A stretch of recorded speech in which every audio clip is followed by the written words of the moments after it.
Hello, good morning. Hello.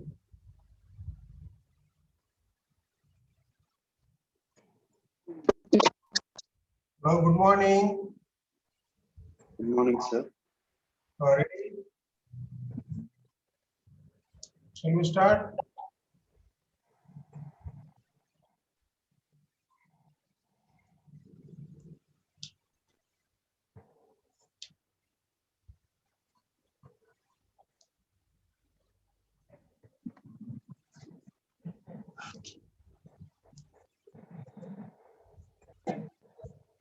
Okay, today we will discuss something about the inflammation of the rectum, which is called as proctitis. Because the rectum is in continuity with the anal canal below and colon above, the inflammations of these two adjacent parts of the GAT also will spread to the rectum. So it is a combination of involvement of the more than one structure.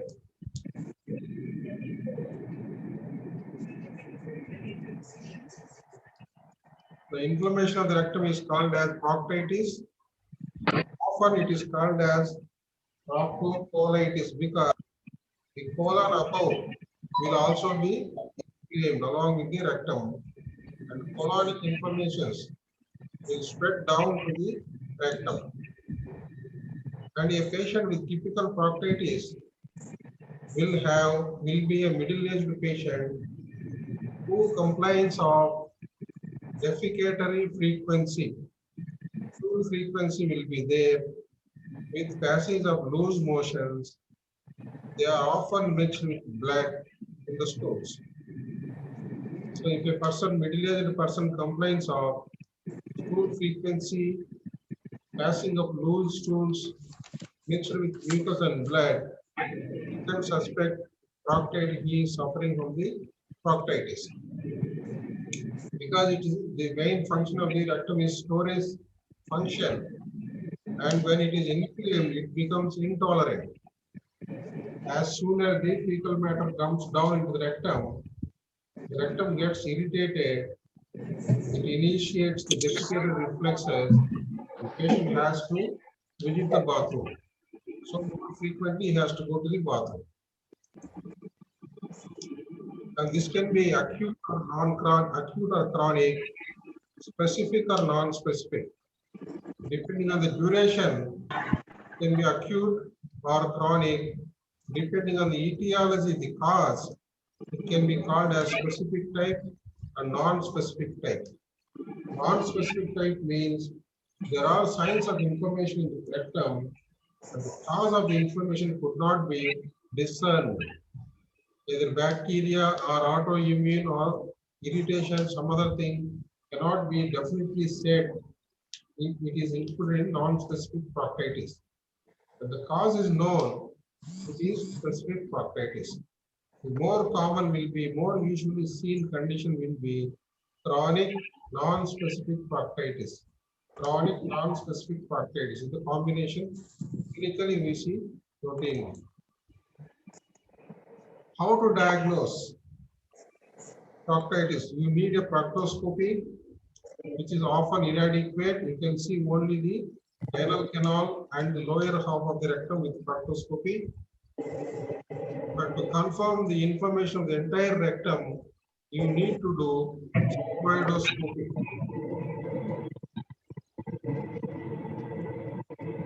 You need to do sigmoidoscopy.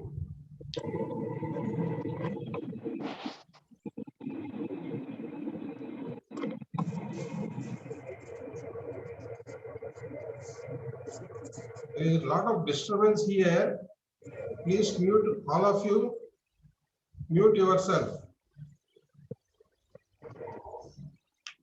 Don't disturb the class. To examine the entire rectum, you need to do sigmoidoscopy. And when you take multiple biopsies and to confirm the presence of colonic inflammation, you may have to go for colonoscopy also. To take multiple biopsies and to determine the extent of the disease, how far proximally it is extended.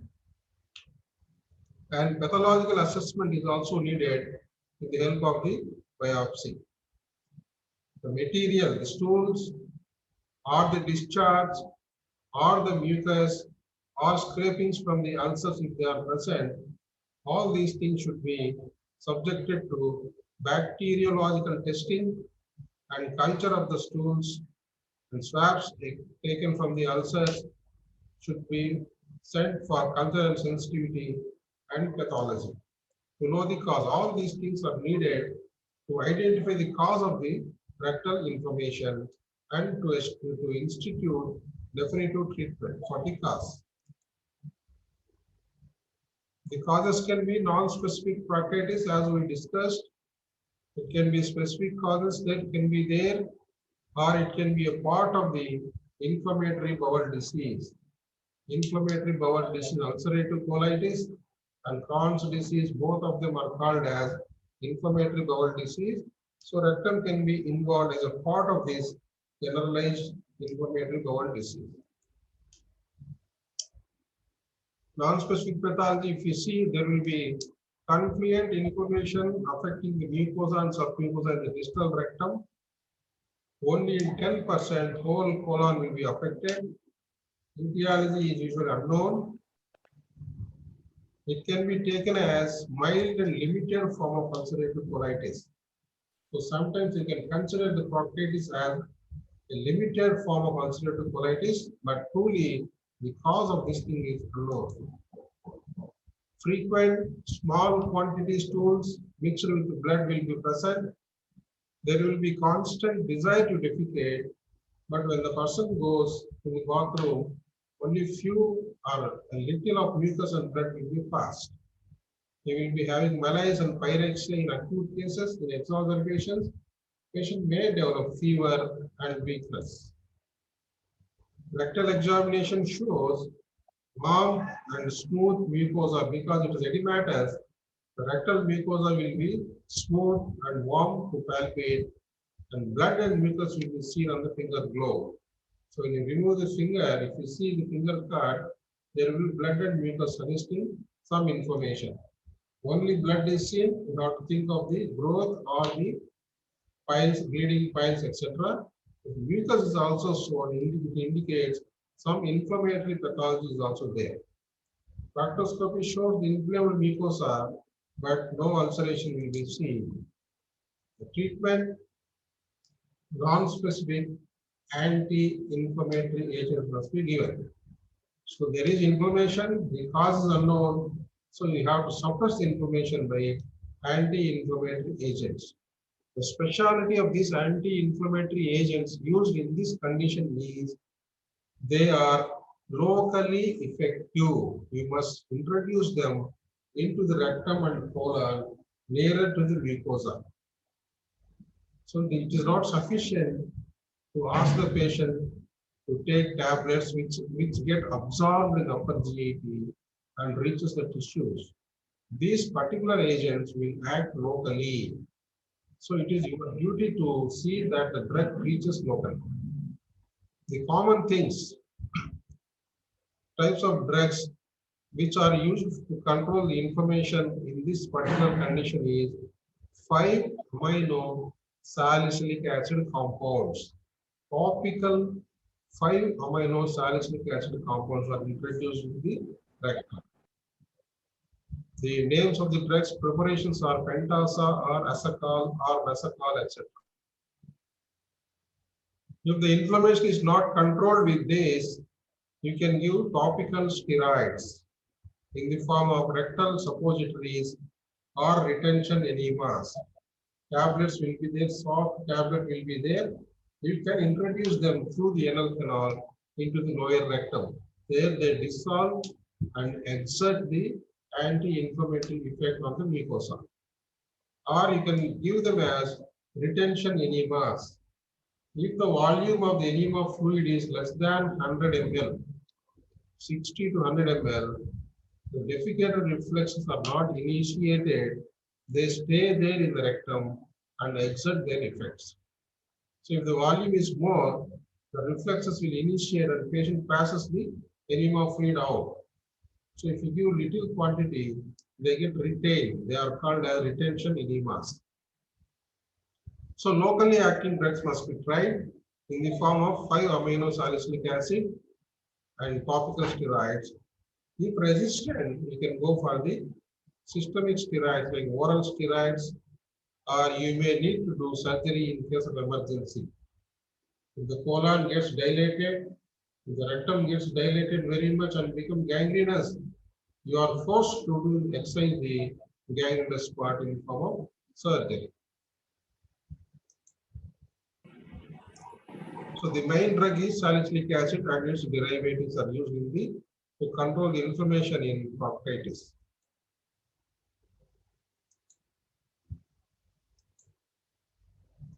So the various salicylate compounds which we use normally are salicylic acid 6%, salicylic acid 12%, ointment for keratolysis, thickened skin. Dermatologists will be using it. The Whitefields ointment used in the dermatology OP is contains the salicylic acid. Then acetyl salicylic acid is nothing but aspirin. It's used as antipyretic, analgesic, antiplatelet. 4-amino-salicylic acid, also known as para-amino-salicylic acid, you know that it is a anti-tuberculous drug. 5-amino-salicylic acid, mesalamine, pentazoacetone, which is the anti-inflammatory agent which has got local effects, which is used to control the inflammatory bowel disease or the proctitis.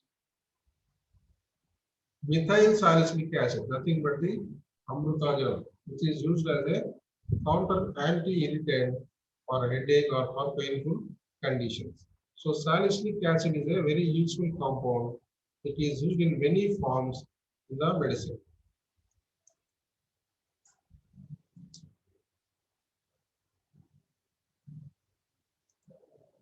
So this particular drug is used as it has to reach the colon unchanged.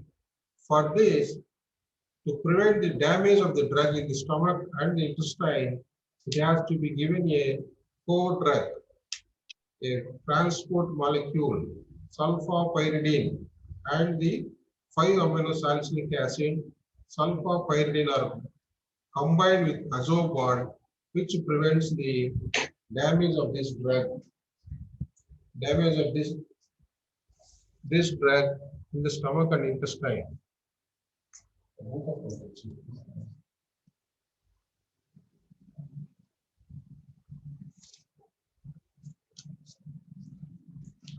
In the stomach, it is protected, and when the combination reaches the colon, the colonic bacteria will cleave this azobond. Colonic bacteria will cleave this azobond, and sulfapyridine is released from the 5-amino-salicylic acid. This will act on the mucosa of the rectum and colon, causing the anti-inflammatory effect. So this is the principle of treating the inflammatory bowel disease. The drug is delivered, seen that it is delivered into the inflammatory area by joining it with the protective molecule or carrier molecule, the sulfapyridine. Sometimes 2 molecules of 5-amino-salicylic acid combined by azobond without a carrier molecule. Combinedly, both these molecules, they escape the action of the acid on the drug, and the azobond is cleaved by the colonic bacteria, so they reach the colon unchanged, though they will exert their effect.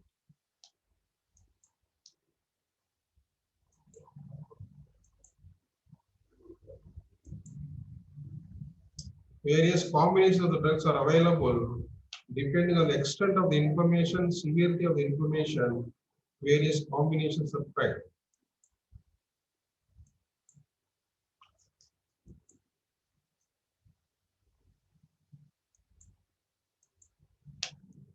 Now we will discuss something about the proctitis due to specific infections. Specific infections, amoebic, bacillary, etc. will be discussed. The dangerous thing is Clostridium difficile proctitis. Clostridium difficile proctitis. So it is a bacteria, Clostridium type of Clostridium bacteria, which live as a commensal in the colonic region, So the growth, the proliferation of this bacteria is mainly controlled by its adjacent bacteria, by other bacteria. The co-inhabitants will suppress the proliferation of this bacteria, and their number will be limited. When we do something to suppress the normal colonic bacteria, and there is a lot of hope for the Clostridium difficile to proliferate, which will then become the pathogenic. When the number of Clostridium difficile bacteria increases, the count increases, then they become pathogenic and causes inflammation of the rectal mucosa. Patient will have pain, fever, and diarrhea will be there. This is antibiotic associated, so you stop that particular antibiotic so that the other bacteria will again gain hold over the Clostridium difficile and control its pathogenicity. Or we can give the vancomycin or metronidazole which will have inhibitory effect on the Clostridium difficile. So sometimes it can cause fulminant inflammation, that means rapid, severe, extensive inflammation, rapidly developing severe, extensive inflammation leading to gangrene of the entire colon and rectum. So it is a very dangerous condition. That is the problem with this Clostridium difficile. And the bacteria as well as the inflammatory reaction will form a membrane-like thing. So you can see a patch of the membrane here and there, number of places. This is not a true membrane. That's why it is called as pseudomembrane. Pseudomembranous colitis. The name, clinical name of this condition is pseudomembranous colitis. Membrane-like thing, a patch will form on the mucosa of the colon or the rectum because of the proliferation of the Clostridium difficile in excess amounts, which is called as pseudomembranous colitis. It is usually antibiotic associated, a complication of broad spectrum antibiotic treatment.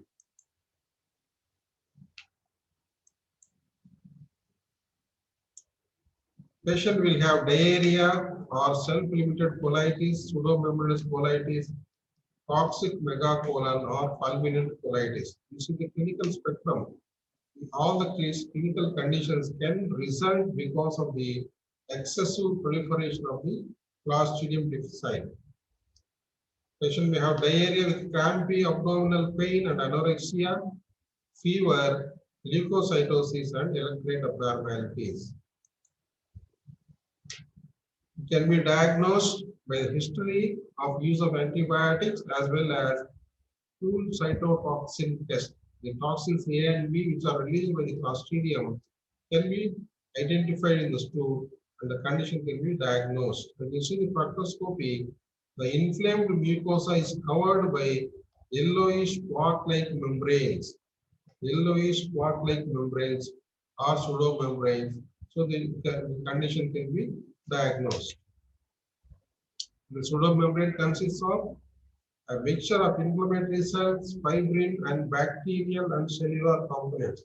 All the debris resulting from the bacteria and inflammatory cells will result to form a pseudomembrane like. This is the pseudomembrane.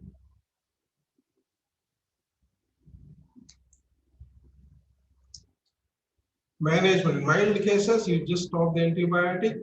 Gradually, the other bacteria will control the difficile bacteria, or you may have to give the antibiotic vancomycin orally 125 milligrams 6 hourly, or commonly available cheap drug, the metronidazole, oral or IV, 400 milligrams 8 hourly can be given. The treatment is generally continued for 10 days. So this is a common dangerous complication of inadvertent use of the broad spectrum antibiotics. Should not give antibiotic other than when you like. Whenever there is necessary only, you have to give the antibiotics. Otherwise, the complication will result. Another common is bacillary dysentery. Shigellosis is the bacteria that causes dysentery. It will cause acute purulent proctitis with multiple small shallow ulcers. When you examine the rectum by proctoscopy, you can see purulent discharge coming from the mucosa. Here and there small ulcers can be seen. You can take scrapings and stool can be examined for the bacteria. Ciprofloxacin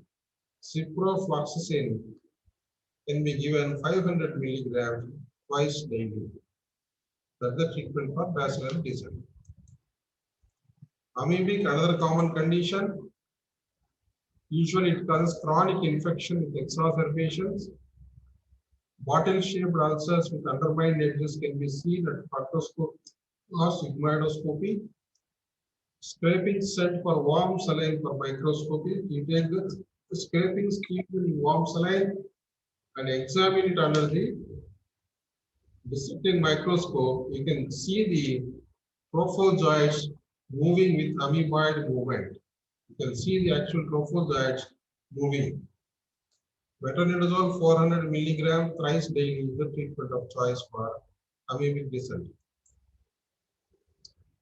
If this amoeba is improperly treated with inadequate doses for less duration of time, it can result in a soft mass of the rectosigmoid junction, which is called as amoeboba. Amoeboba is results from amoebic infection following improper treatment. The mass is less friable than carcinoma. It will be more firm. It causes a lot of confusion for carcinoma. So on the left side of the colon, the common site for growth is rectosigmoid junction. The same region, this mass also develops, which causes confusion for the carcinomas. You have to do the biopsy to confirm the diagnosis. The right side, you see the amoeba in the cecum. Right here for some mass. One differential diagnosis for RIF mass is amoeba. So you have to give 400 milligrams 8-hourly metronidazole for a week to 10 days. Completely you have to treat. Then tuberculous proctitis. TB also causes inflammation of the swallow. It will be associated with active pulmonary tuberculosis or anal tuberculosis. When the patient swallows the sputum containing the bacteria, because they are acid resistant, they are not destroyed in the stomach. They reach the colon, they reach the rectum and cause inflammation. Because the stasis of the food material will be longer in the colon as well as the rectum, they have sufficient time to infect the rectal mucosa, resulting in tuberculous proctitis of the rectum. Gonococci.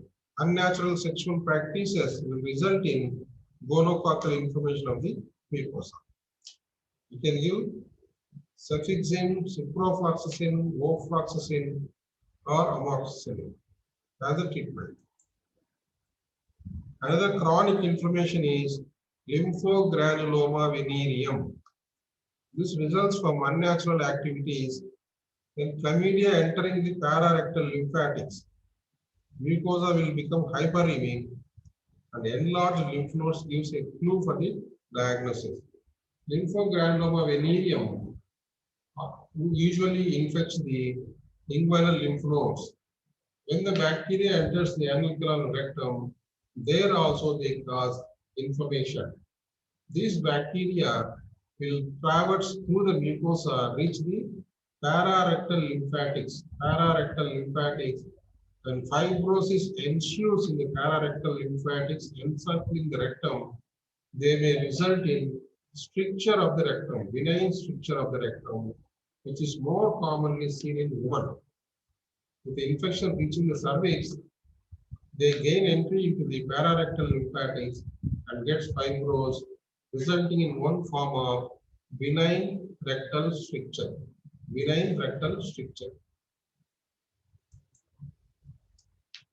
In acquired immune deficiency syndrome, which results in florid type of proctitis, extensive proctitis, severe proctitis. Unusual organisms. These are not unusual, but these organisms are present there. They are suppressed. They are less in number and commensals. So in this, when the immune system is suppressed, these bacteria, they become more proliferative, more abundant, and results in disease. Cytomegalovirus, herpes simplex, cryptosporidium will cause the florid type of proctitis when the immune system does not control these bacteria. In AIDS. Radiation proctitis, following radiotherapy for cervical, prostatic, and rectal cancers. If the pelvis is irradiated, radiotherapy is given to the pelvis for some reason like cervical cancer, prostate cancer, etc. It results in proctitis. in two forms. One is acute radiation proctitis. During the therapy or immediately following the therapy, there will be bleeding, pain, diarrhea, and repeated frequency. It can also cause chronic proctitis several years after the radiotherapy has been given. An interesting condition is strawberry lesion of the rectosigmoid, which is caused by the Vincent's organisms, Spirocheta vincenti and Bacillus fujiformis. Scanty bloodstained diarrhea will be present. Stool examination, sigmoidoscopy are needed. When you see through the sigmoidoscope, a thickened raised mucosa with superficial ulcerations with punctate bleeding points will be seen, which resemble the ripe strawberries. So a mass is there at the rectosigmoid junction. So in this class, we have encountered three masses at the rectosigmoid junction. One will be the growth, another will be amoeboma, and this is the strawberry lesion of the rectosigmoid. All cause confusion. Inflammatory lesions cause confusion to the carcinoma of the rectosigmoid. We must be very diligent in identifying these causes. With the acetorsol suppositories with vitamin C on penicillin metronidazole, the infection gets controlled and these things subside. The last one is rectal bilharziasis, Schistosoma manzoni, which is common in the delta of Nile tropical countries in Egypt. Various stages are described. This is due to Cercaria entering into the body. In the rectum, you can see rectal papillae, sessile or pedunculated. The mucosa becomes very hypertrophic and lengthened so that it becomes festooned. Festooned means theral. It will come out of the rectum in layers, folded layers, and it can cause multiple fistulae also. This is not common in our country. Sometimes schistosomiasis can be seen in eastern parts of the India, Bengal, etc., not in our parts. Praziquantel 60 milligrams per kg single dose is the treatment of choice. So with this topic is over, then we will take another topic.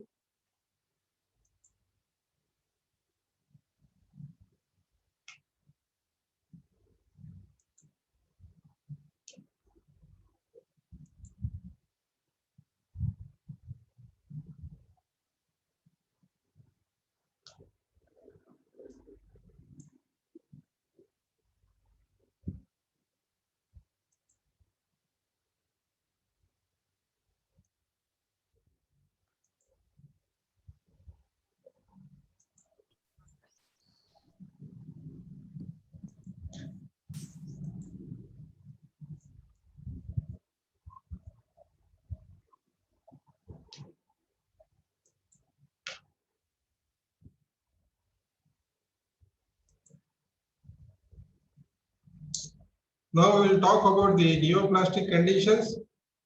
Hello, am I audible now? It's clear? Hello? Clear, sir. So we will go to the neoplastic conditions. The common thing is benign rectal tumors and polyps. So two important things are there, polyps and carcinoma. Carcinoma next class we will talk. Here we will discuss about the polyp. This is a very confusing chapter.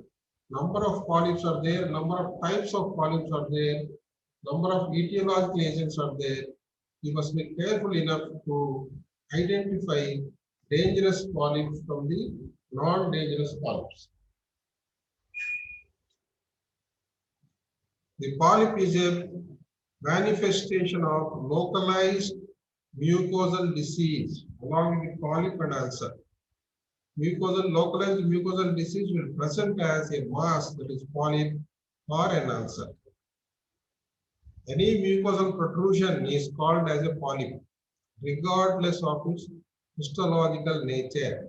It can be inflammatory, it can be granulomatous, it can be hamartomatous, it can be tumorous also. Anything, this is a morphological term. Any mucosal protrusion, localized mucosal protrusion is called as a polyp. Polypus is a simple pedunculated tumor. It is different from papilloma. Papilloma is proliferation of surface epithelium over connective tissue and vascular stalk. Connective tissue and the vascular stalk.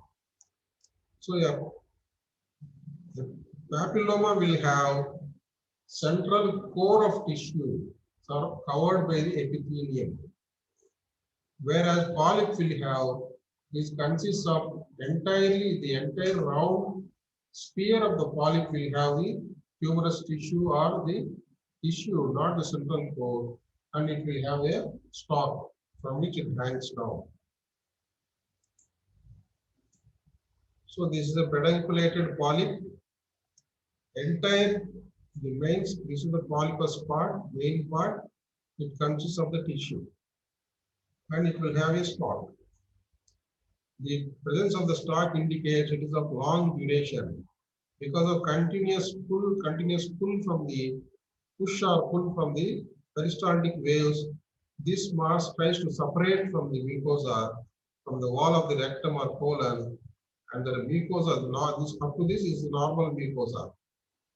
This has been dragged to develop a pedicle or stalk. If it is early cases, only the main mass of the polyp will be present, which is called as sessile polyps. Papilloma is central core of connective tissue along with the vessel, artery, vein, lymphatic will be present, which is covered by a epithelium. So in this polyp, you do not have the central vessel or core of tissue. That is the difference. So most of polyps begin as sessile polyps without stalk. As sessile polyps enlarge, they develop a stalk by proliferation of cells addition to the mass and effects of traction on the luminal protrusion. When they develop the stalk or pedicle, they are called as pedunculated polyps. Otherwise, they are called as sessile polyps. Now we are discussing the general characteristics of the polyps. They are most commonly seen in the colon and rectum, common sites. Other sites you can see them in esophagus, stomach, and duodenal small bowel also, rarely. Polyps can be described in terms of their tissue organization, in terms of appearance. They are called as pedunculated polyp, sessile polyp, or flat polyps. Histologically, they can be tubular, villous, tubulovillous. Tubular means surface will be round and smooth, having glands which have penetrated the deeper substance of the polyp. Villous means from the surface, the villi will protrude. It's like the intestinal villi. That is called a villous type. If both things are there, it is called as tubulovillous variety. So this gives some clue that the incidence of malignancy. Villous types are pre-malignant, dangerous one. They can also be classified as neoplastic and non-neoplastic. Neoplastic, you have tubular adenomas, villous adenomas, tubulovillous adenomas, serrated adenomas or polyps. Serrated means the border of this, under microscope, the border of this polyp will be irregular or serrated. Non-neoplastic variety, you have hyperplastic, simple hypertrophy of the mucosa, hamartomatous polyps. Hamartomas are the proliferation of normal tissues in abnormal sites. Proliferation of normal tissues of normal site, hamartomatous. They can be juvenile polyps, polyps of Paz-Jagar syndrome, or polyps of Krankheit-Kenda syndrome. They can be inflammatory polyps, pseudopolyp, or benign lymphoid polyp. So many varieties are there. Why the worry about these polyps? So I said dangerous polyps are there, innocent polyps are there. So the problem is to differentiate them. The true adenomas and other benign polyps, they will look similarly with the naked eye. Morphologically, they look similar.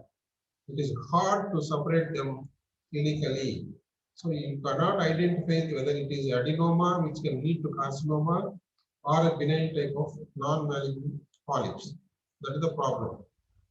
So you have to suspect the adenoma or malignancy by looking at some critical features of this polyps. The tendency for malignancy in adenomas, when it is adenomatous polyp, is suspected when it is more than 1 centimeter in size, large polyp, more than 1 centimeter, it must be suspicious. At repeated examinations, it is increasing in size, it is suspicious. And sessile polyps indicate it is of shorter duration. It has not yet developed stalk. Within this shorter period, it has attained such size means it is suspicious, it may be malignant. So more than 1 centimeter, increasing in size at repeated examination, and sessile polyps indicate malignancy in adenomas. The principles of management of polyps are total removal is mandatory. Total removal of polyp is mandatory to exclude in situ carcinoma and to prevent recurrence. So because of the fear of carcinoma, we have to remove the polyps entirely. Fulguration is not good. Removing piecemeal, breaking it and removing piecemeal is not advised.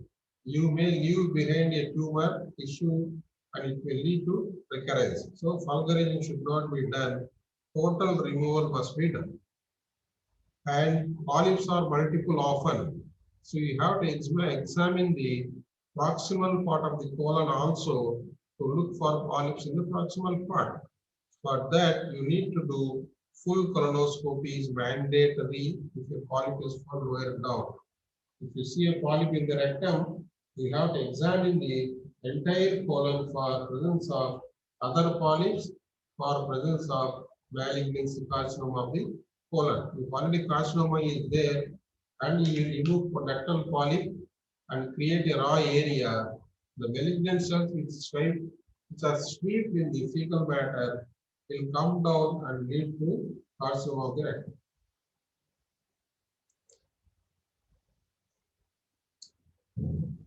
The choice of the procedure is after excluding malignancy, all polyps must be removed. Less than 1 centimeter endoscopic polypectomy can be done. 1 to 2 centimeters endoscopic mucosal resection should be done. Polypectomy, only the polypoid mass and the stalk will be removed. Here, endoscopic mucosal resection, a margin of normal mucosa is also removed. That is the endoscopic mucosal resection, because it has got 10% chance of malignancy. Because it is larger than 1 centimeter, there is 10% chance of malignancy. A marginal excision of the mucosa must also be done. For large lesions, you can do transanal endoscopic microsurgery can be done.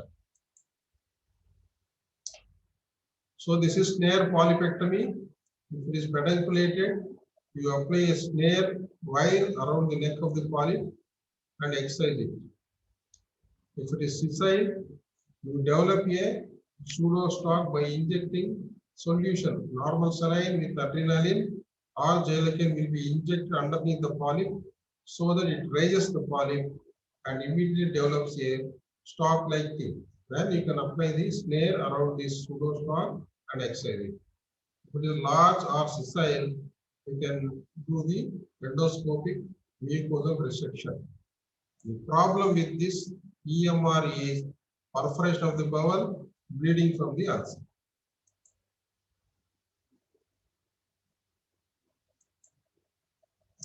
These are the steps of the snare polypectomy for sessile polyps. Inject fluid underneath, apply the snare and remove.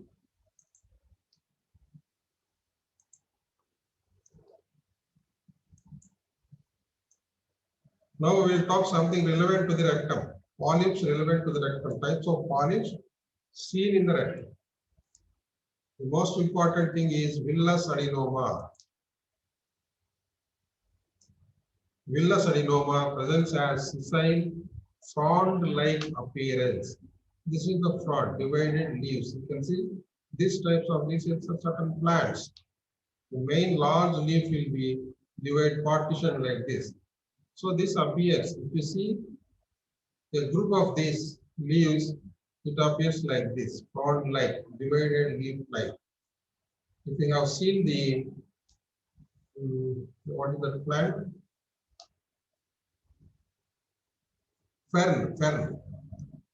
If you remember the diagram of fern in your botany class, so it exactly resembles like a fern when it is put in the water. When this growth is put in water, the fronds will be freely moving. They resemble the fern plant.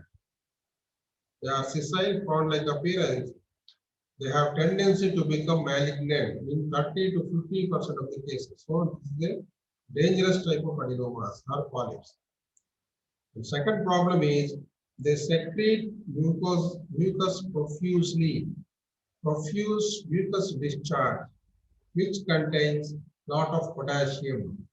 The person presents with hypokalemia, loss of potassium, along with the protein. Mucus contains lot of protein. So because of this profuse discharge, mucus along with protein is lost, resulting in hypoproteinemia, and loss of potassium also will be there.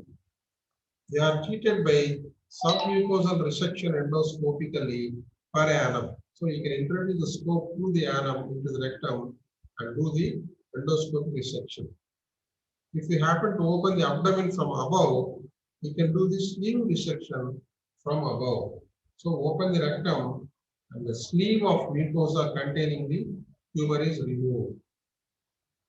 If it has invaded the muscle already, you have to go for rectal excision rarely. So when it is invading the muscle, you have to excise the entire rectum.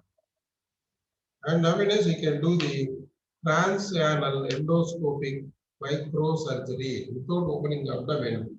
You can pass the scope to the anal canal and do it. This is the appearance of the frond-like appearance of the villus adenoma, which is sessile. So this is the fern resembling this. Hypoproteinemic hypokalemia is the complication. This is the transanal endoscopic microsurgery. To dilate the anal canal, put this tube. Through this tube, you can visualize the lesion in the rectum and excise the lesion along with the rectal mucosa.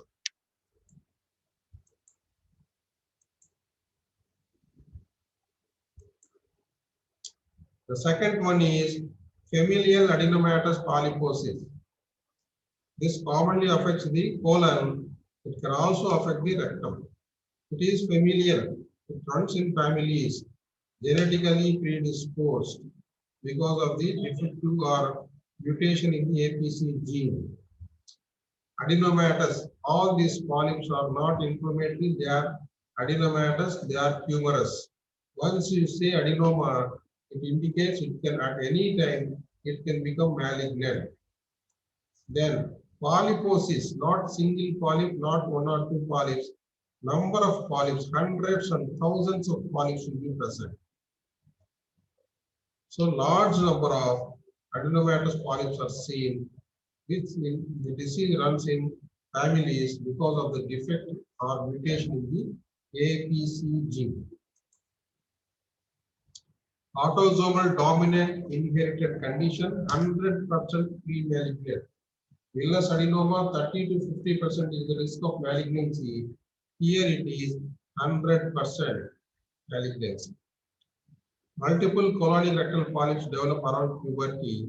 mutation of the APC gene. The treatment is done by pan-proctocolectomy.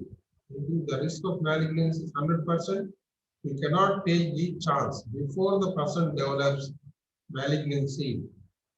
When the condition is diagnosed in the adolescent period, when the polyps are already developed, you have to go for surgery in the form of pan-proctocolectomy from the IC junction up to the anorectal junction. IC junction, ileocecal junction to the anorectal junction. Entire colonic tissue must be removed. In certain cases, when the rectum is not yet involved, you can preserve the rectum, but these persons must be followed regularly every 3 months or 6 months. We have to do the proctoscopy or sigmoidoscopy and examine for the development of the polyps. When you see new polyps, immediately they have to be removed.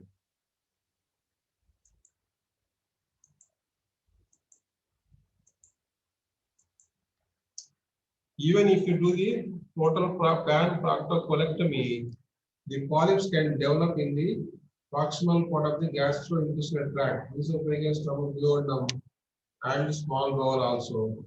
You must find the adenocarcinoma, duodenal carcinoma, papillary carcinoma, adenocarcinoma of the papilla, duodenal papilla also can occur. You must be very vigilant in these patients for development of carcinomas. This is the typical picture of colon in the familial adenomatous polyposis. Entirely 90% of the thing is covered by polyps. Here and there a little amount of the normal mucosa. This is the normal mucosa island. This is normal mucosa. This is normal mucosa. So 90% it is studded with polyps. Here and there only you can see a little islands of the normal mucosa. So such is the extensiveness of these polyps. And you cannot predict which polyp becomes malignant, which polyp will not become malignant in this army of the polyps. So entire colon has to be removed as early as possible. When the patient becomes tolerant of the major surgery, you have to remove the entire colon. Already started with polyps. One polyp has become dominant, means it has already turned into malignancy.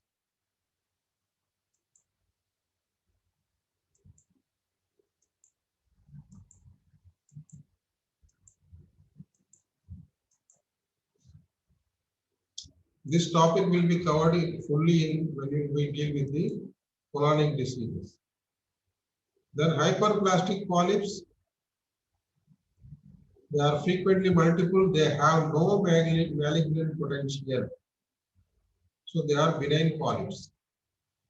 You see proliferation of the goblet cells.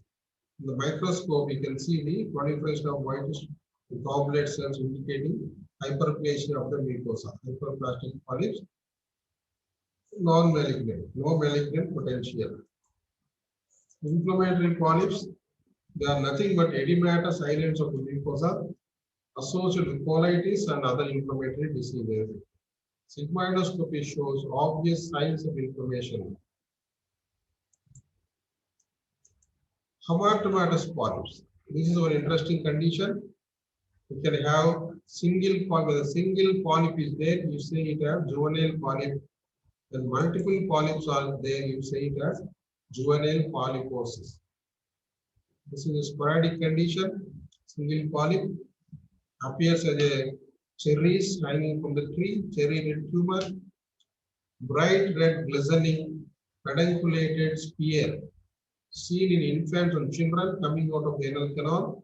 Bleeding is the problem. Whenever this mother sees the polyp coming out of the anus in the chain, they become terrified. He has got no tendency for malignancy. The problem here is it will act as a lead point for interception, causing intestinal obstruction. Or the polyp prolapse through the anal sphincter and cause terrific, mothers become terrified. If the child is lucky, often it separates itself or it can be snared out. and the child strains for stools, along with the stools, this polyp will fall away. So that is lucky children. Otherwise, it can be snared out, removed with the snare, or it can be twisted. The stalk of the polyp can be twisted, it can be pulled out. Similar condition is juvenile polyposis, which is autosomal dominant syndrome, have more than 3 to 100 hematomatous polyps. Positive family history will be present. Mutations are seen in this SMAD4 gene. 30 to 50% develop colonic adenocarcinoma by age 45. This is a pre-malignant condition, juvenile polyposis, whereas simple juvenile polyp is non-malignant.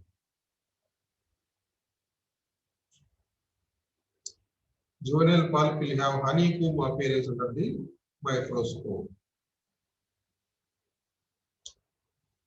Treatment is for symptomatic sporadic polyp, it should be spared out. For polyposis, colectomy should be advised if there is bleeding, uncontrolled bleeding, or suspicion of malignancy. You have to go for total colectomy.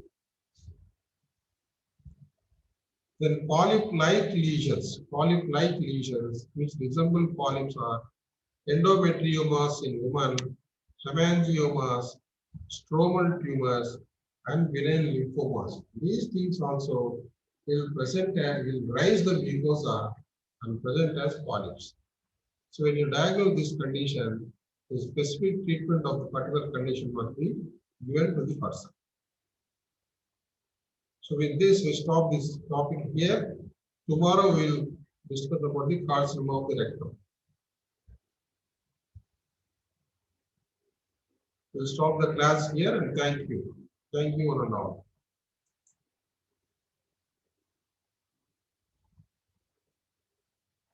Thank you, sir. Thank you.